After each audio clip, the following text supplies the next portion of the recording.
50 বছরে শরীর আমাকে চিঠি পাঠায়নি, সরাসরি হাসপাতালে ডেকে নিয়ে গেছে। আপনি কি মনে করেন আপনি সুস্থ আছেন? আমিও ঠিক তাই মনে করতাম। আজকে সেই রাতের গল্প বলব।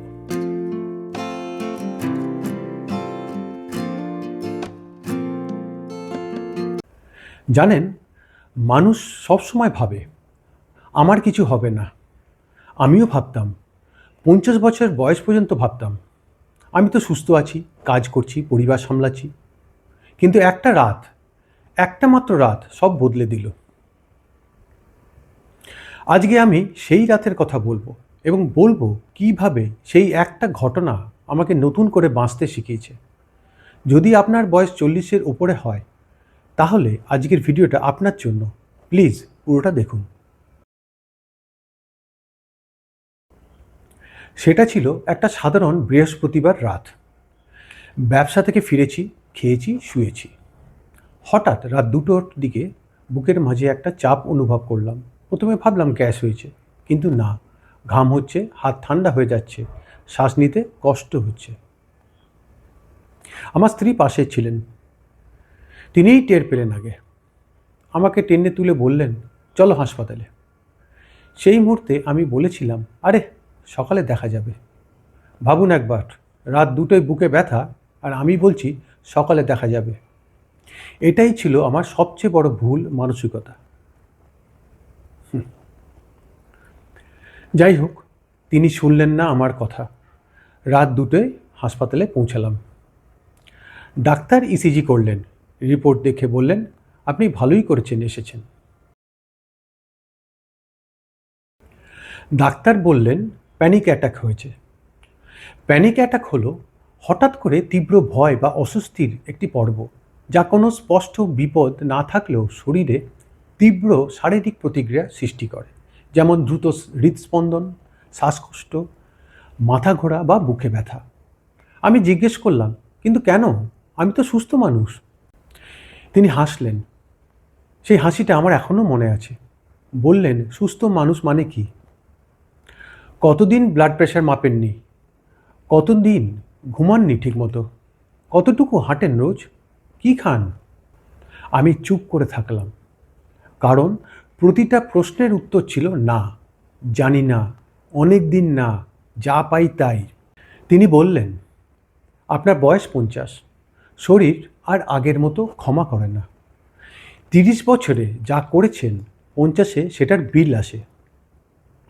সেই কথাটা শরীর বিল পাঠায়, এটা আমার মাথায় গেঁথে গেল।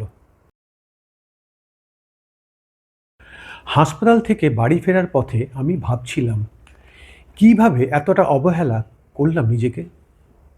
ছেলে মেয়ের স্বাস্থ্য নিয়ে কত সতর্ক ছিলাম, ব্যবসার কাজে কত দায়িত্বশীল ছিলাম, কিন্তু নিজের শরীরের দিকে ফিরেও তাকাইনি। রাত জেগে কাজ করতাম, সকালের নাস্তা বাদ দিতাম, হাঁটা সেটা তো বিলাসিতা মনে হতো। আর ডাক্তার শুধু যেতাম যখন অসুখে পড়তাম।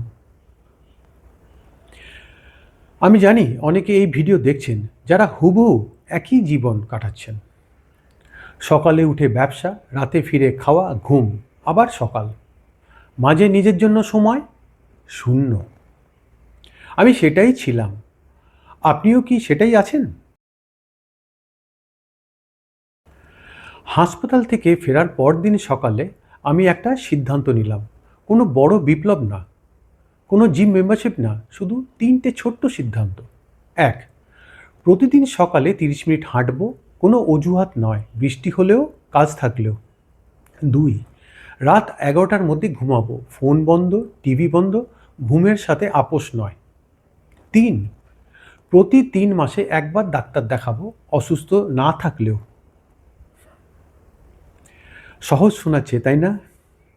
কিন্তু বিশ্বাস করুন, প্রথম সপ্তাহে ভীষণ কঠিন ছিল, দ্বিতীয় সপ্তাহ একটু কম, তৃতীয় সপ্তাহ থেকে অভ্যাস হয়ে গেল। 3 মাস পরে ডাক্তার বললেন, রক্তচাপ স্বাভাবিক, কোলেস্টেরল কমেছে, ভালো করছেন।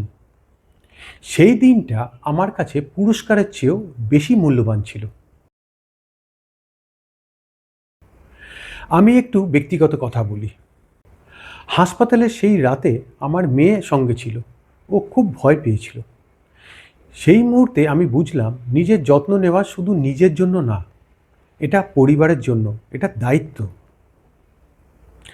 আপনার জীবনেও এমন মানুষ আছেন যারা আপনাকে ভালোবাসেন। তাদের কথা ভেবে হলেও নিজের যত্ন নিন। আজকের ভিডিওতে আমি কোনো ডাক্তারি পরামর্শ দিইনি, আমি শুধু আমার গল্প বললাম। কিন্তু যদি এই গল্প শুনে আপনি একটাও কাজ করেন, আজকেই ব্লাড প্রেশার মাপুন, অনেকদিন ডাক্তার দেখাননি, এই সপ্তাহেই যান, কাল সকালে 20 মিনিট হাঁটুন। ছোট শুরু, কিন্তু শুরু করুন। আমার সেই ওয়েক আপ কল আর না হোক, আপনার শরীর যেন আপনাকে সেভাবে ডাকতে না পারে। ভালো থাকুন, সুস্থ থাকুন। আজকের ভিডিও এখানেই শেষ। ভিডিওটা যদি কাজের মনে হয় শেয়ার করুন, বিশেষ করে আপনার 40 থেকে 50 বছরের বন্ধু বা পরিবারের কারো সাথে। নিচে কমেন্ট করুন, আপনিও কি এরকম কোনো মুহূর্তের মুখোমুখি হয়েছেন? আমরা একে অপরের গল্প থেকে শিখতে পারি। আবার দেখা হবে পরের ভিডিওতে।